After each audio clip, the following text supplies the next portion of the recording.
Assalamualaikum warahmatullahi wabarakatuh. Kembali lagi bersama saya Vicky Aji Gustirai. Di video kali ini kita akan membahas modul 3 yaitu fungsional.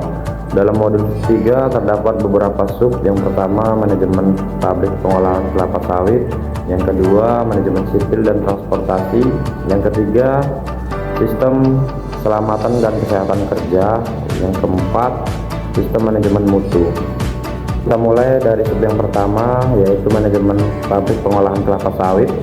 Pabrik pengolahan kelapa sawit adalah pabrik yang mengolah tandan buah segar, dimulai dari penerimaan tandan buah segar hingga mengekstraksi tandan buah segar dan didapatkanlah produk yang bernama crude palm oil atau CPO. Misi pabrik kelapa sawit sendiri adalah mengoperasikan pabrik kelapa sawit pada kapasitas olah terbesarnya dengan rendemen olah yang tertinggi, losis yang minimal, mutu sesuai spesifikasi dengan biaya olah yang terendah, dan penyerahan produk tepat waktu, tepat jumlah, tepat mutu, dan tepat harga.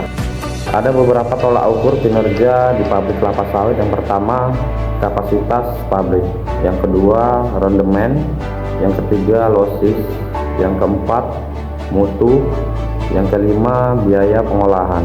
Kemudian ada beberapa faktor penentu rendemen subsistem dari bagian tanaman. Yang pertama bahan baku tanaman, kedua kelas lahan dan iklim, yang ketiga perlakuan awal tanam, yang keempat pemeliharaan dan pemupukan, yang kelima panen, yang keenam pengutipan hasil panen, kemudian yang ketujuh kontaminasi TBS atau sampah. Sementara ada juga beberapa faktor penentu rendemen berdasarkan pabrik. Yang pertama timbangan berdasarkan akurasi dan pencatatannya, yang kedua sortasi, yang ketiga pemisahan kontaminan pasir atau sampah, yang keempat berondolan terlindas atau losis, yang kelima total losis di alat proses, yang keenam akurasi pengukuran hasil sampel pengolahan. Kita lanjut ke sub yang kedua, manajemen sipil dan transportasi. Manajemen sipil dan transportasi merupakan hal penting dalam bidang perkebunan karena termasuk dalam istilah panen, angkut, olah.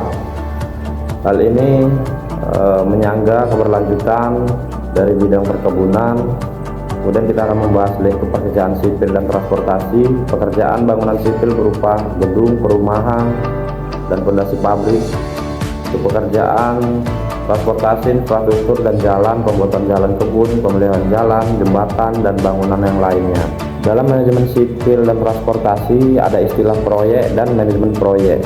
Proyek adalah urutan sementara aktivitas-aktivitas unik, kompleks, dan terkoneksi yang memiliki tujuan dan sasaran dan harus dilengkapi dengan waktu yang spesifik. Sementara manajemen proyek adalah proses yang meliputi perencanaan, penyediaan staf, pengorganisasian, mengarahkan dan mengontrol perkembangan sebuah sistem yang dapat diterima dengan biaya yang minimal dan dalam jangka waktu yang tertentu. Di dalam manajemen sipil dan transportasi ada beberapa jenis proyek. Yang pertama proyek swakelola.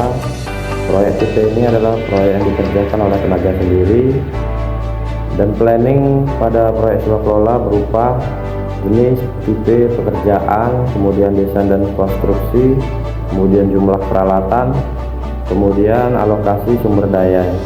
Jenis proyek yang kedua yaitu proyek subkontraktor. Jenis proyek ini biasanya kita mengajukan pekerjaan. Planning pada proyek ini berupa spesifikasi teknis tentang pekerjaan, kemudian nilai kontrak atau HPS, kemudian ada durasi pekerjaan, kemudian ada hak dan kewajiban. Selanjutnya kita beralih ke sub yang ketiga, sistem manajemen keselamatan dan kesehatan kerja. Sistem manajemen keselamatan dan kesehatan kerja atau K3 adalah segala kegiatan untuk menjamin dan melindungi keselamatan kesehatan tenaga kerja melalui upaya pencegahan kecelakaan kerja dan penyakit akibat kerja. Kemudian saya akan menyampaikan beberapa penyebab kecelakaan kerja. Yang pertama unsafe condition atau kondisi tidak aman. Sebuah kondisi di mana tempat kerja yang berpotensi menimbulkan kecelakaan kerja. Contohnya tempat yang gelap atau tempat yang basah dan licin. Kemudian yang kedua ada unsafe act atau tindakan yang tidak aman.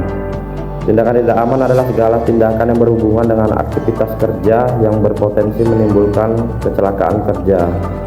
Maka dari itu ada beberapa hal-hal terkait dengan sistem manajemen keselamatan kerja yang harus diikuti. Selanjutnya kita beralih ke sub yang keempat, yaitu sistem manajemen mutu. Sistem manajemen mutu merupakan sekumpulan prosedur yang terdokumentasi serta praktik-praktik standar manajemen yang bertujuan menjamin kesesuaian produk sesuai dengan yang kita inginkan. Hal-hal yang menggambarkan prinsip continuous improvement antara lain: 1. Secara periodik melakukan pemeriksaan seperti menjalankan kegiatan internal audit.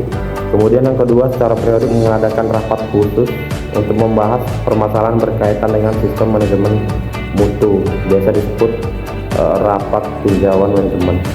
Demikian yang dapat saya sampaikan mengenai modul 3 fungsional.